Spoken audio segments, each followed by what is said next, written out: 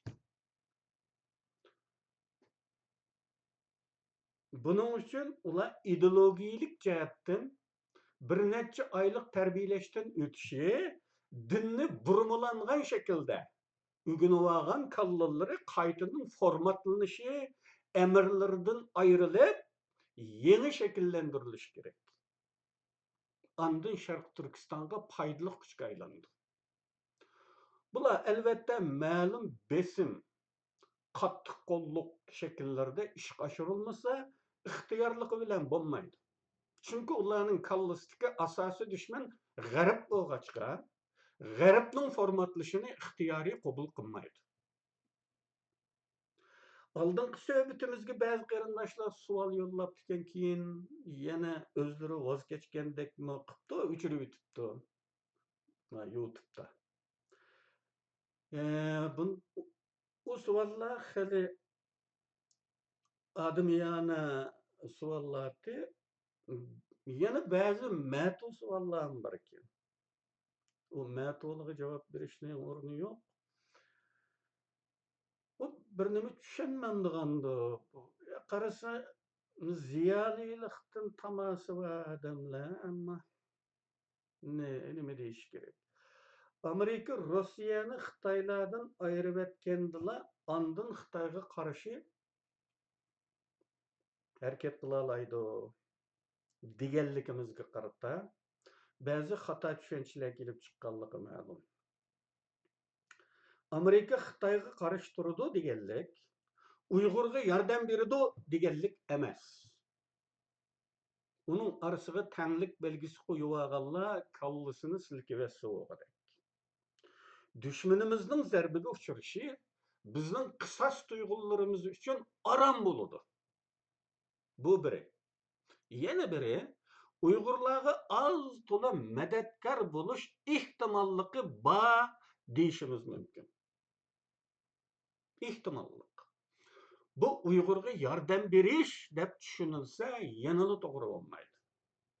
Amerika o'z nishonlariga yetish uchun shunday qilishi mumkin. Bu hukmlar orasidagi noziklikni, farqni tushunish uchunmi umachga ehtiyoji bor. Saxta bilimdonlik, qonu ziyolilik bilan tushunmak tez. Anda qilqinda danqan savollar chiqib qoladi. Amerika Xitoyga qarshi barliq kuchlardan foydalanishi mumkin. Lekin Uyg'urlar Xitoyga qarshi kuch sifatida ko'rilamdi yo'qmi? Ko'zga ilgidek yerimiz bormi yo'qmi? Bu taraflarning ko'zdan kechirmay bo'lmaydi. Nimishqa bunday deymi qarindoshlar? Beshim qayib qolibmi? Yo'q. Ilgari bizga yaqinlashgan chet elliklarning inkosi hamon bizni ko'zga ilgidek bir kuch deb qaramaslikda birlikka kelgan edi. Mayli u chet ellik, mayli bu chet ellik. U davlatning odami yoki bu davlatning odami bo'lsin, ularning bizga qarata qarashidagi bir o'rtoqlik nima desangiz, bizni ko'zga ilgidek bir kuch deb qaramaslikda o'rtoq. Hala. Ular bizning qarshilik harakatlarimizni, bizning qarshilik harakatimiz deganimizda asosligi namoyish. Chet elda boshqa qarshilik harakatimiz yo'q. Qarshilik harakatlarimizni, namoyishlarimizni kuzatib turadiganligini shuningdan bildik. Alining gepidan bildik.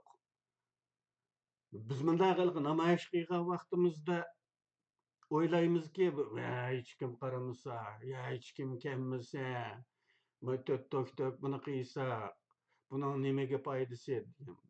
Özümüzni soğutuduğun bir gaplarımız bağ. Ya, chet ellikler bununla dikkat kılıdı qarindoshlar. Biz ularning az so'zlaridan bildik buni amaliyotda. Ular deydiki, sizlarga ergishadiganlar bek oz. Xalqning zo'r ko'pchiligini ergashtiroladigan tashkilotlar yo'q degandek gaplar. Mana shu nuqtalar bizga birmuncha tasavvur ilhomi, birmuncha salbiy darslik sunadi qarindoshlar. Demak, namoyishning foydasi yo'q emas. Chet elliklarning bizni kuzatishida bir aynak rol o'ynaydiganligi. Bizning qanchalik darajada vatanparvar ekanligimiz, qanchalik darajada mustaqillikka teshnaligimiz, qanchalik darajada o'zimizning ishimizga o'zimizning tumuzda qo'li to'ngmaydigan ekanligimiz qatorliq birmuncha taraflarimizni mana shu harakatlarimizdan kuzatib, shuningga qarab baho beradiganligini bilib olaymiz. Alning gibi. Bundan başqa namoyishlarda sonimizning echinishlik darajada oz bo'lishimi bir davlatning bizni siyosiy kozir sifatida foydalangani bo'ladigan bir kuch deb qarash yoki qaramaslikdagi qarorlarda belgilovchi roli borligini shundan ko'rib olaymiz.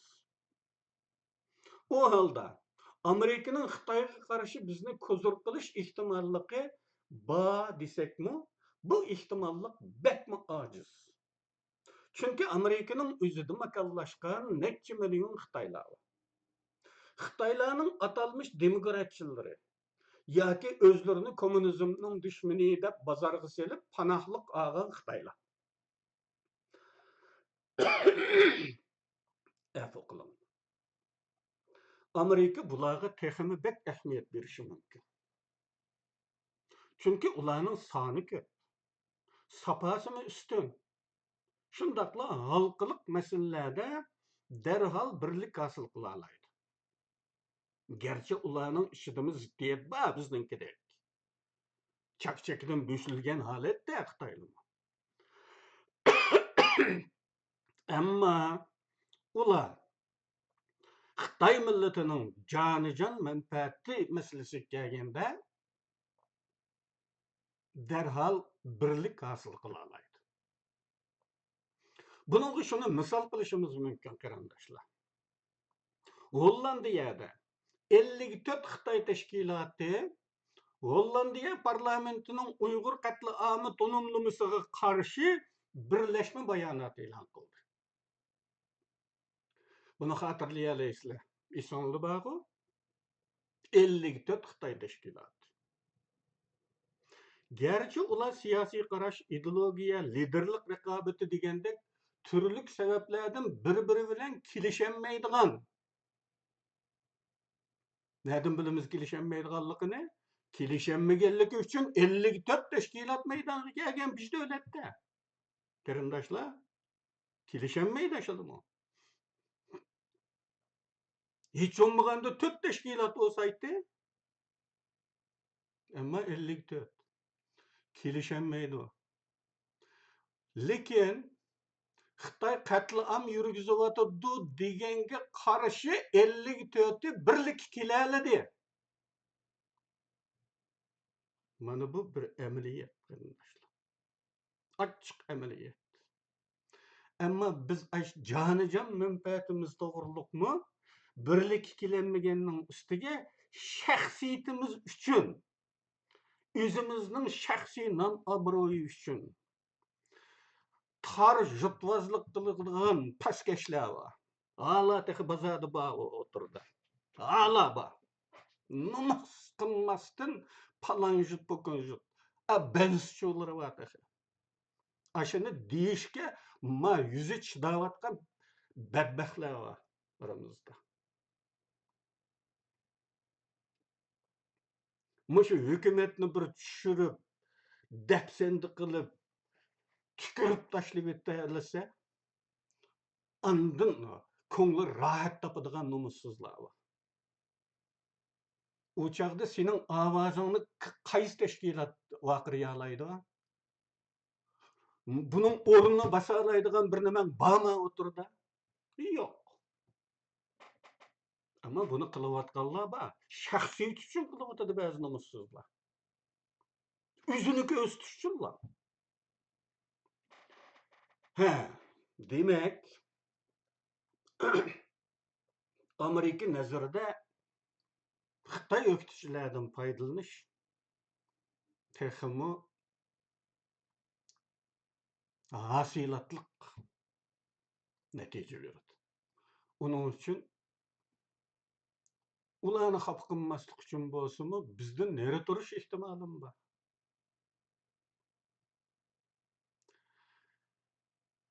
Mana shunday qilib bularga bizdagi siyosiy safoni selishtirsak, Xitoylarga, chet ellik Xitoylarga yig'ilib o'tgidek ahvollarni ko'ramiz. Ana dedik-ku, ba'zi tejmallar, ahmoqlar, qoni ziyolilar faqat o'zining shaxsiyati uchun o'ziga xotir munosabat tiklash, o'zini kun tartibda tutish uchunla qo'lidan keladiganligi razilliklarni hech ayanmasdan qilayotganligini. Musha gaplarimning kimga foydasi, kimga ziyini deganni o'ylab o'tolmaydigan darajada pastligiga doimli shohid bo'lib turyapmiz. Yordam berguchi yoki qo'llamoqchi bo'lgan bir davlat qaror chiqarishdan burun aloqador tarmoqlarga bir tekshirish doklati tayyorlashni buyurishi aqallidir.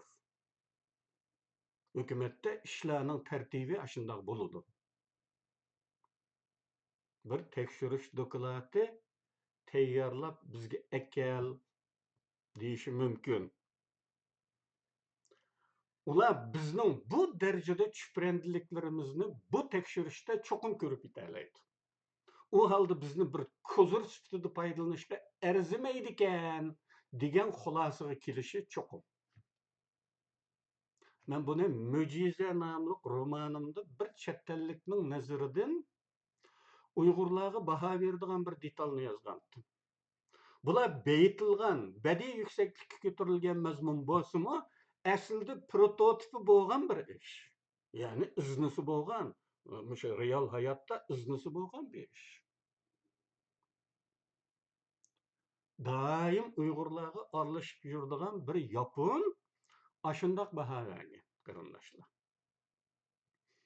U aslida Yaponiya hukumati uchun Uyg'urlarni kuzatib, Uyg'urlar haqida qaror og'ichilarga bizning to'limi yaramas ekanligimizni doklad qilib, yordam beradigan qarorning elinishini to'sadiganligini o'z og'zi bilan aytgan.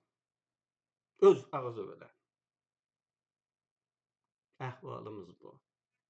Bunun uchun boshqalarning yordamini qozonish uchun oldi bilan o'zimiz layoqat qozonishga to'g'ri keldi. Chunki biz Amerika uchun birdan bir ko'zur emas. Tepilmasning xo'misi emas biz. Buni esimizda tutaylik.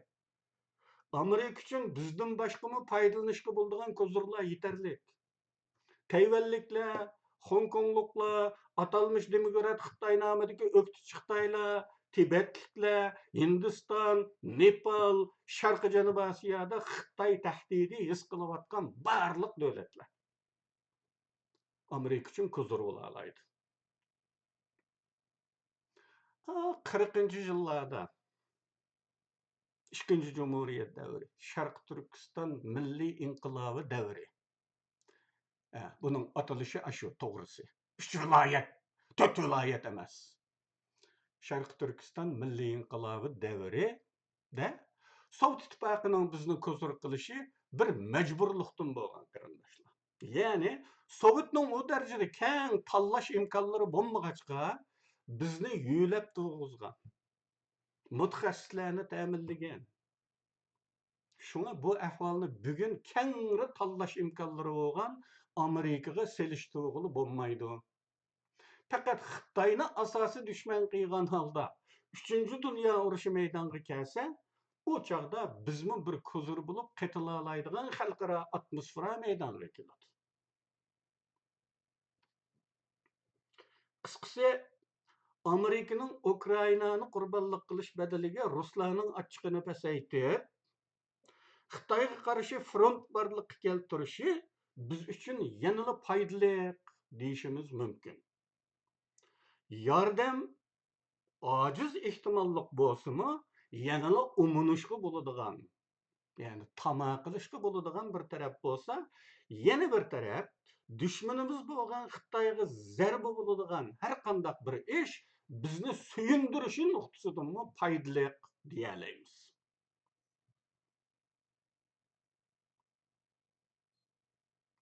Üstükidim püstük çoğun deydigan bir gap var edi. Men qo'shimcha deb bek ko'p so'zlab etdim.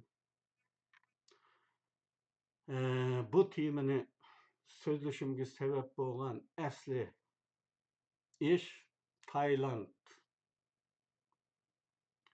48 Uyg'urning Xitoyga qaytarilish voqeasi edi. Endi keldik Malaziyadagi deb buningga endi keldik. Taylanddan Xitoyga topshirib berilgan qarindoshlarimiz haqida maydonga kelgan har xil inkaslar, söküşler, ağırınışlar kishini azobli o'ylarga g'arq qiladigan yana bir sabab yaratdi. Bulardan ba'zilari dushmanlikka to'lgan, rasmiy Xitoylar uchun tashviqot qilish turida bo'lib, diqqatimni tortgan ba'zi turlarni tilga olib o'taman. Taylandliklarni qutqizolmagan tashkilotlar Sharq Turkistonni ozod qila olamda? Bu keramet gapmi? Bir qarasangiz to'g'ri. Sharq Turkistonni ozod qilish degan bek cho'ng ish. Uning oldida bu Taylanddagi 48 odamni qutqizish bek kichik bir ish.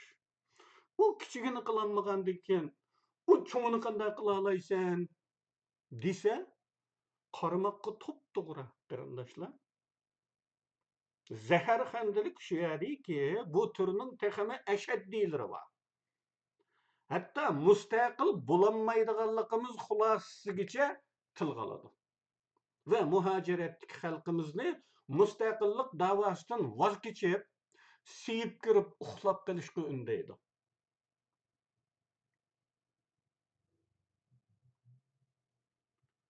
Bugungi bizning ahvolimiz, dunyoning ahvoli ve bu bo'lib o'tgan amaliyot gerçi uni nəhayət məntiqilik dəvatqandək köstüvatqan buluşuq qaramay, bunundaki az zəhərxəndilikə diqqət qilish lazım.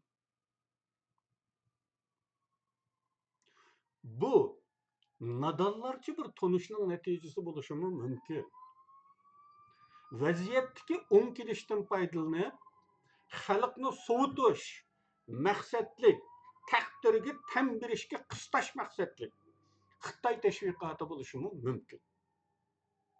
Bu mantiqi bo'yicha bo'lganda Taylandliklarni qutqizolmagandan chet ellardagi barliq siyosiy tashkilot va tashakkullar taqilib ketish kerakmi? Ashuni tasavvur qilinglar, kallangizda taqilib ketdi. Chet elda birmi Uyg'ur tashkiloti yo'q. Hech qanday tashakkul yo'q, ya'ni hukumatmi yo'q. Aşı vaziyetini tasavvurunlarda bunu tecrübeden ötküzüp bakınlar. Bir praktika. Qandaq bir ahvalını tasavvur qila alaysizmi shunda? O'tirg'i chiqadigan mazmun nim bo'ladi shunda? Bundaq bo'lsa, bu nimani tushundirdi? El bo'lganligimizni Xitoyga, Xitoy hukmronligini tamamen tan olganligimizni, oxirgi hisobda Xitoy iddialarının to'g'ri bo'lib chiqqanligini e'tirof qilgan bo'lamiz. Ve bunu boynumuzga ağam bulunuz. Oylanışqa tegishlik savollardan biri shu. Oylanışqa tegishlik bir savol qarindoshlar. Qutquzalmaslik tashkilotlarning gunohimi? Buni o'ylab boqinglar. Buningga balkim har xil javoblar berilishi mumkin. Lekin bundaq bir savolga javob berishdan burun tashkilotlardagi imkoniyat, qobiliyat, hatto niyat omillari hisobga elindimi, yo'qmi? Bularni o'ylanglar. Bu ag'rinishlar, ma'tulachi xulosalar, chalvaqashlar bizning hissiy tafakkur patqiqiga naqadar cho'nqur patqanligimizning, buningdan chiqalig'idek holimizning yo'qligini yana bir qatim isbotladi. Davlatning qaror mexanizmlariga ta'sir ko'rsatligidek Uyg'ur tashkiloti bormi? Yo'q.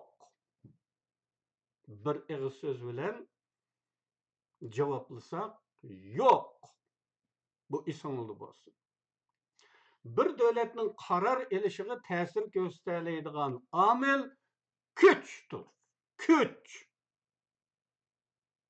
Ya'ni ya iqtisodiy kuch bo'lish kerak. Buni Yahudilarning tarixda o'ynagan rollarini eslaganimizda tushunamiz.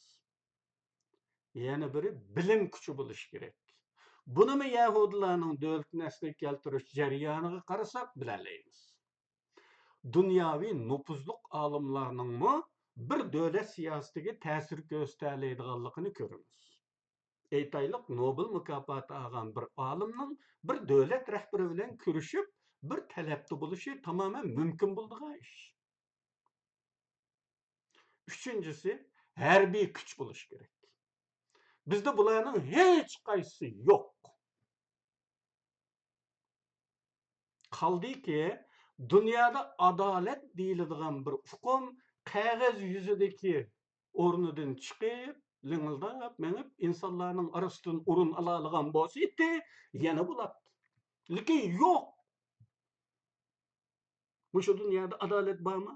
Yo'q. O'rmon qonuni bor bu dunyoda. Buni hammamiz bilamiz. Faqat kuchdan iborat birla omil davlatlarning tutumini belgilaydi. Bizning iqtisodiy kuchimiz bormi? Aslida pek yo'q deganimi bo'lmaydi. Ammo boylarimizda vatanparvarlik hukmi, milliy ruh deganlardan asarmi bo'lmag'achqa, ular bu dunyodagi rohati uchun xotin oladi, u dunyoliklar uchun masjid soladi.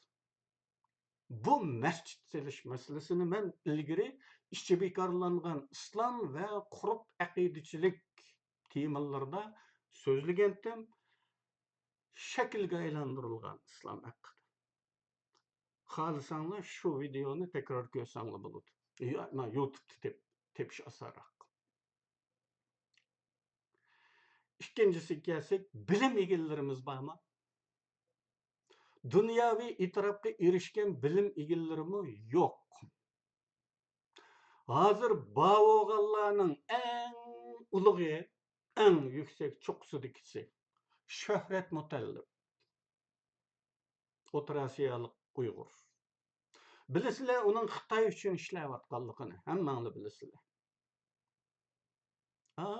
O'sha yangi yulduzi parlagan zamonda nurg'un Uyg'urlarning og'zidan shol chiqib qolgan.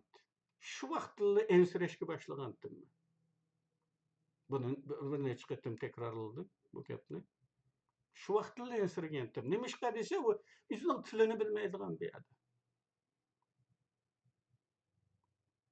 Uni bizning olimimiz degilimi bo'lmaydi.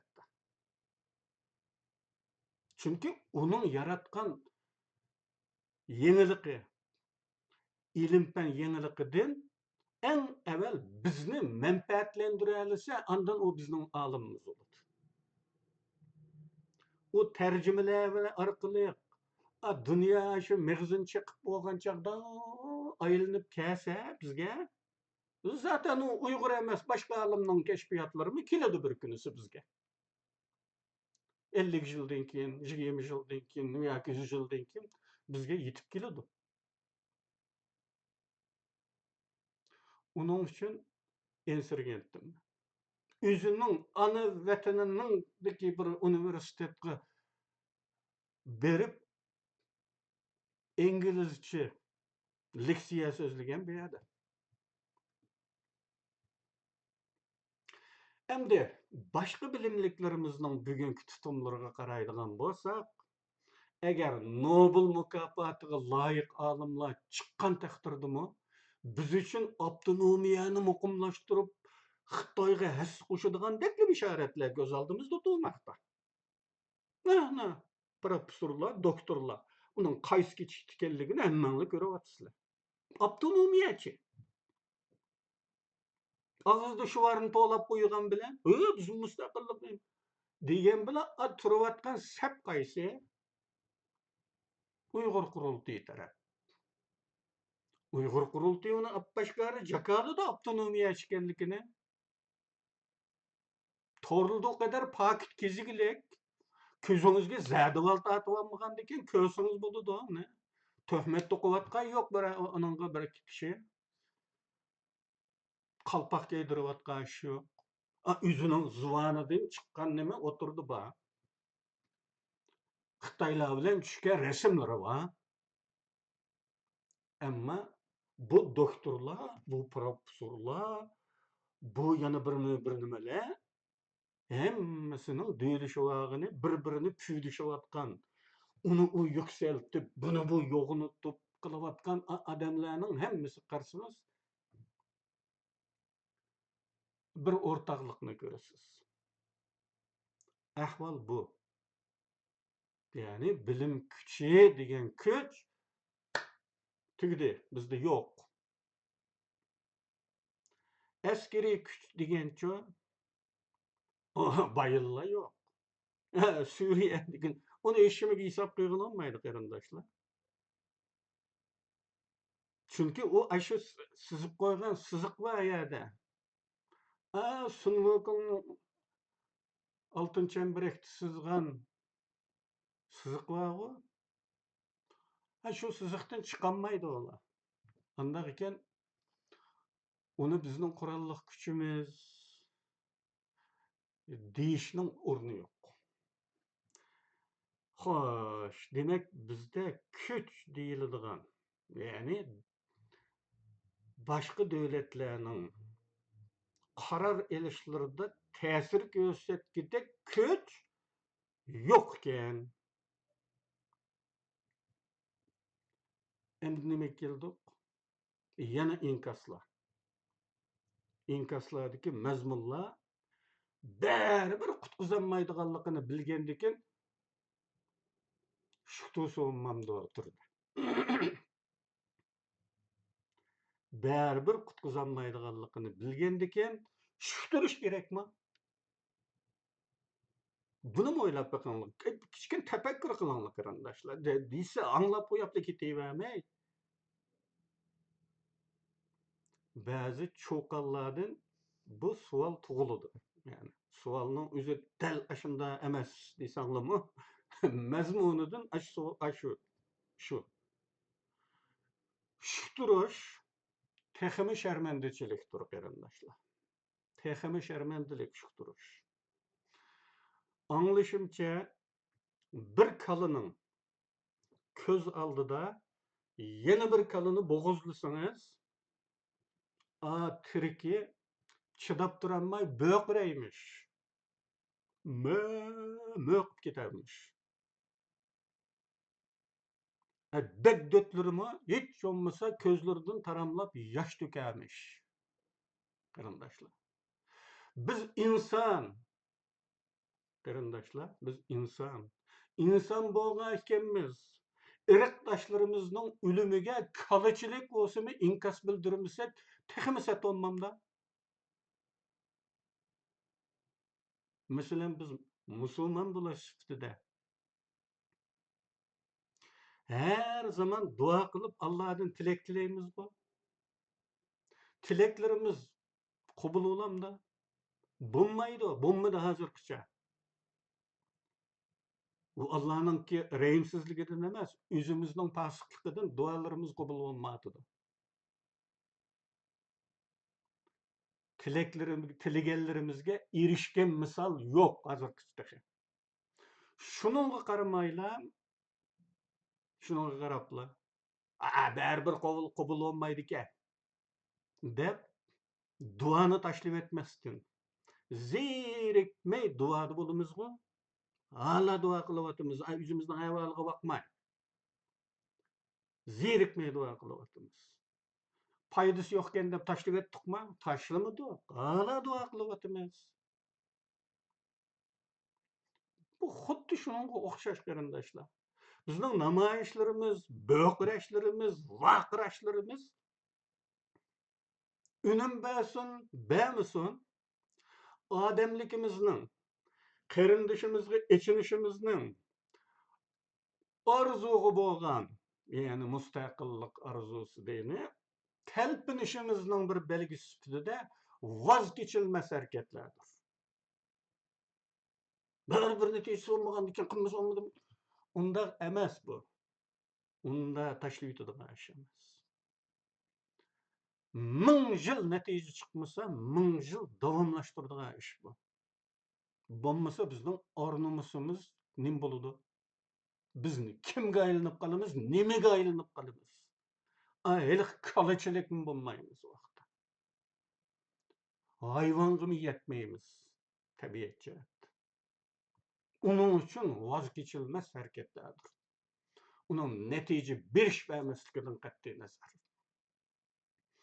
Bularni bir amaliy dalil deb bilib, hammani biraqli sesitishga, ya'ni bu qatimqi Tayland vaqasida qarindoshlarimizni qutqizib olanmaganlikdan iborat bu amaliyotni bir dalil hisoblab, mushunga tayinib turib, hammani biraqli sesitishga, hammani biraqli rad qilishga, barliq haddi harakatlarni foydasi yo'q chiqarib, fursatni g'animat bilgan holda mustaqillik umidimizni tirik ko'mishga urinayotganlarning kimliklariga diqqat qilish lozim.